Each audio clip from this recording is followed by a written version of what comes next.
Yeah, what's up? All right, this is what I would call a safety protocol, but I'm not sure many of you have one in place, but it should be a priority, because the way time are going now, we can't afford to just become complacent and think that this can happen to me or my family. So this is really a family goal or a family thing, I should say. So let me just get into it quickly. Yeah, this is a safety protocol for families. So it's about four or five components. The first thing is a safety protocol, yeah, so that in case, God forbid, you may end up in a certain kind of situation and your family get displaced or you understand certain things happening in warfare in terms of like crime and also in terms of natural disaster. And basically, the first thing your family, each member in your family, should all decide upon is a safe word. That is a word that you choose so that if for any reason you feel threatened or your life in danger and you're within earshot, whether by phone or something, a conversation, you can mention that word and yeah, mention it about twice. But once you mention it the first time, it should be enough. But I said the second time, so that in case the word is a word that comes up naturally in a conversation that you're having, you don't want them to think that you're in danger. You probably can just use two times to say it, whether right, right behind the first one or in like further down in the conversation. But a safe word, and this is important so in case you have kids and they're coming from school and they have a safe word and they call you, they're probably in a company and whosoever they feel threatened with. So they don't want to arouse any suspicion. So they will say the word. Like I could have said like me, say Wayne is handsome. Wayne is handsome. Yeah, Wayne is my name. So yeah, may I choose it, conceited, yeah. So say once them say that word twice, if that's a chosen safe word, then they're in danger. You should mobilize all the help you can get and try and go for them. No, it's not COVID. Yeah, so you should go and alert the police and everybody and go to the person's aid or rescue. The second thing too is like in terms of natural disaster like a earthquake or fire or whatever, you should have a emergency assembly area. Some schemes are so small that you probably might just have used the road itself outside the road, the pathway as the emergency assembly area. So if it's an earthquake and you don't if the structure of your house is compromised and you feel that it might fall down on you at any time, then you need to but I said no, vacate the premises and gather by the emergency assembly area.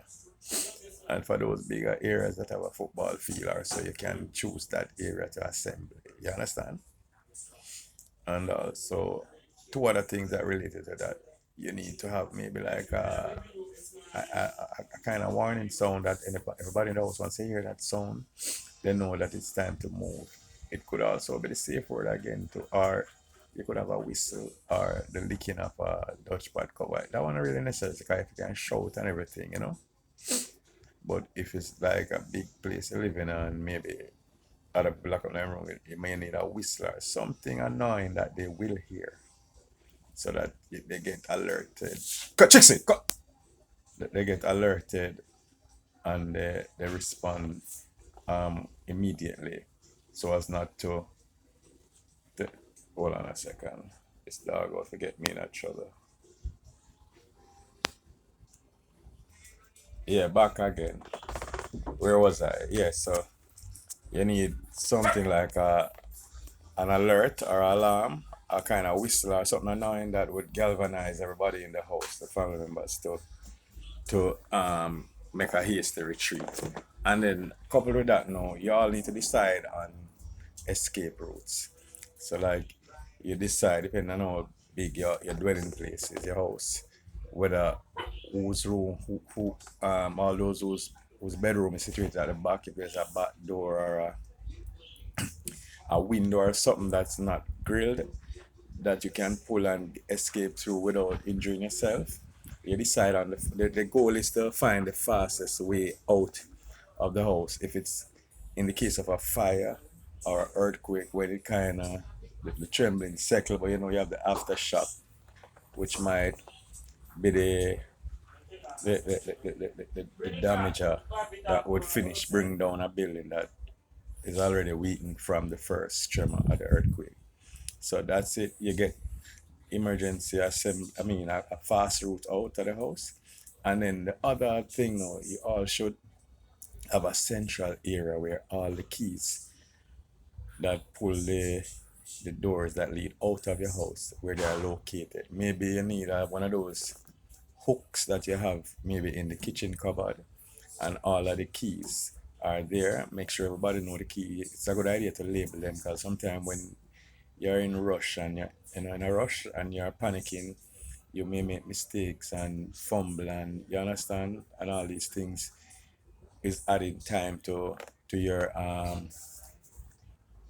what do I call it now? You're exiting the building. So have a central area where all the keys that pull the grill, especially grills, because lots of time fire people are unable to find the keys in time to pull the grill.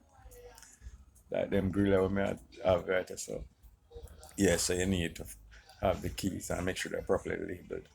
Or even have different sections where each of the keys would be, instead of a tape around whatever it is. You know? And also to yeah, so we have mentioned that now. Hope I'm not missing out anything. The final thing also now is you need to have also a safe house. That means if for any reason your house becomes unsafe for you to go home for the whole family. Let's say um home invasion and nobody's there and they're lying in wait, laying in wait, whichever the term is. Or something happen and you're probably all out and you get displaced and so on. You need to have a safe house, maybe a grandma's house. Must be somewhere in the corporate area or so. Somewhere within a 100-mile radius is ideal. It could be further still depending on your access to transportation. And then, so if for any reason you get misplaced, displaced in a crowd, maybe some kind of riot or some mad rush by people, you all know that auntie grandma house is the place to meet up in case you get dislocated or displaced, so somewhere close by, then that would be close by than home, where all of you could meet up, or you could call there to find out if so and so is there, your little brother or your daughter or whatsoever. And also I said, if the house burned down, then you're at work, and then nothing there to, with us, to,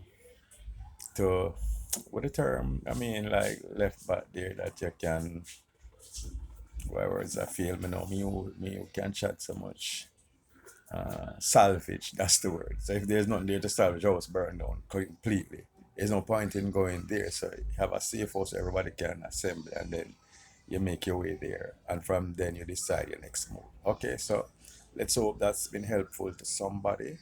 All right, so that's me now saying adios.